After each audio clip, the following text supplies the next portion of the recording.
M is R, I এর পরে always am হয়, থার্ড পার্সন সিঙ্গুলার, আই আর ইউ বাদ দিয়ে একজন থাকলে যেটা বলে থার্ড পার্সন সিঙ্গুলার, সেখানে ইজ।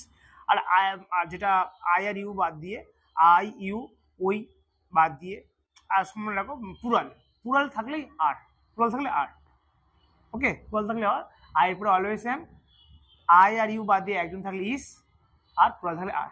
বা তোমরা যদি এরকম নিয়ে চলে তো আয়ের পরে এম, একজন থাকলে ইজ, আর অনেকজন থাকলে আর। এই কনসেপ্টটা নিয়ে আপাতত চলো। দেখো, সে হয় একজন ছাত্র।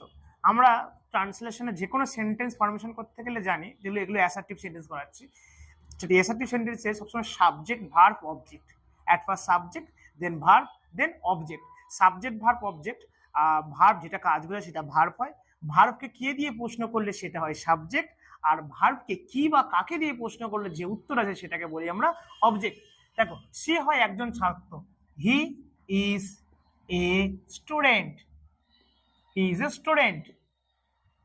আমি একটু ফাস্ট করার চেষ্টা করবো, অনেকগুলো হয়তো ট্রান্সলেশন আছে, যারা যারা আমরা অনেকগুলো একটা বই ধরে ধরে করছি, আমরা অনেকগুলো বই করাবো, তা ট্রান্সলেশন গ্রুপে দেওয়ার প্রত্যেকটা ব্যাচে আলাদা করে করানোর পসিবল হয় না, টাইম পাওয়া যায় না, আমি চেষ্টা করছি করার, তোমরা দেখে নিও, ঠিক আছে। তিনি হন একজন শিক্ষিকা, তাহলে হি শিক্ষিকা বলছে, তাহলে হি করবো না, ম্যাডাম সি করবো, সি ইজ এ টিচার।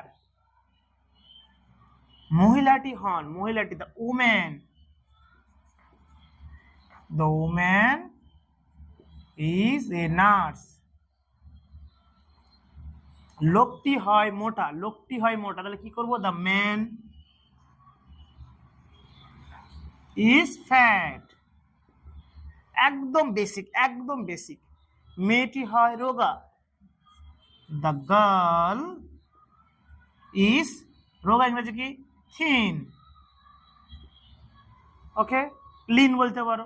রক্ত হয় লাল, ব্লাড, ব্লাড ইজ রেড। ঘাস হয় সবুজ, grasses are green, the grass বলতে পারো, the grass are green. Ramen হয় লম্বা, রমেন ইজ, লম্বা, লম্বা ইংরেজি লম্বা হচ্ছে টল। দেখো, এখানে এ টিচার বলছিলাম নাউনের আগে বলে আর্টিকেলের, নাম আর্টিকেল নাউনের আগে আসে, কিন্তু এটা অ্যাডজেক্টিভ, অ্যাডজেক্টিভ আগে কোনোদিন এ বা এন আসে না। বীরেশ হয় বেটে,